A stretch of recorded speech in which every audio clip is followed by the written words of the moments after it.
Hi అండి. Welcome to our channel. ఈరోజు మీ ముందుకి మంచి గేటెడ్ కమ్యూనిటీ విల్లాస్ అయితే తీసుకొచ్చానండి. ఎక్కడ అనుకుంటున్నారా? మన భానూర్ లొకేషన్‌లో అనమాట. ఇప్పుడు మనం చూస్తున్నది ఈస్ట్ ఫేసింగ్ విల్లా అండి. మనకి ఎంట్రన్స్‌లోనే కార్ పార్కింగ్ ఉంటుంది.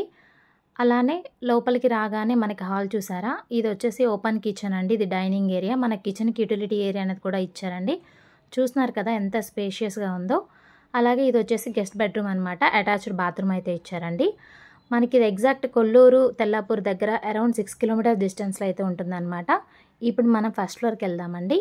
మనకి ఫస్ట్ ఫ్లోర్ ఎంట్రన్స్‌లోనే ఇక్కడ లివింగ్ ఏరియా అనేది ఇచ్చారనమాట. ఇక్కడ మనకి 2 బెడ్రూమ్స్ అయితే ఉంటాయి. Children's bedroom with attached bathroom, అలాగే master bedroom with attached bathroom అయితే ఇచ్చారండి. చూస్తున్నారు కదా చాలా స్పేషియస్‌గా ఉంటుంది. ఇక్కడ మనకి బాత్రూమ్‌కి ముందు కొంచెం స్పేస్ కూడా ఇచ్చారు డ్రెస్సింగ్ ఏరియా లాగా.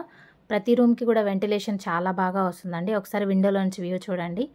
చాలా అద్భుతంగా ఉంది కదా! మనకి ఫస్ట్ ఫ్లోర్‌లో బాల్కనీ ఉంటుంది. మనం అక్కడ గార్డెనింగ్ కోసం చిన్న ఏరియా కూడా ఇచ్చారనమాట. Kids play area, outdoor games, barbecue corner, multipurpose hall ఇవన్నీ కూడా ఉంటాయన్నమాట. ఈ ప్రాజెక్ట్ వచ్చేసి పటాన్ చెరువుకి, మోకిలాకి, అలాగే భానూర్ విలేజ్‌కి మధ్యలో గోల్డెన్ ట్రయాంగిల్ ఏరియాలో అయితే ఉంటుందండి. బాల్కనీ వ్యూ చూడండి ఒకసారి, చాలా బాగుంది కదా! అలాగే మనకి ఇక్కడ పర్ ఎస్ఎఫ్టీ వచ్చేసి 7,500 రూపీస్ అండి. బ్యాంక్ లోన్ కూడా 80-90% వరకు వస్తుందండి. మనకి ఇక్కడ ఈస్ట్, వెస్ట్, నార్త్ ఫేసింగ్‌లో అయితే మనకి విల్లాస్ అనేవి ఉన్నాయన్నమాట. ఇప్పుడు సెకండ్ ఫ్లోర్‌కి వెళ్దామని. పైన ఓపెన్ టెర్రస్ ఉంటుంది. సో మీరు దీని గురించి ఫుల్ డీటెయిల్స్ తెలుసుకోవాలనుకున్నట్లయితే స్క్రీన్ మీద ఉన్న నెంబర్‌కి కాల్ చేసి విజిట్ చేయండి. మీకు నచ్చిన విల్లాని మీ సొంతం చేసుకోండి. Thank you for watching. Have a nice day.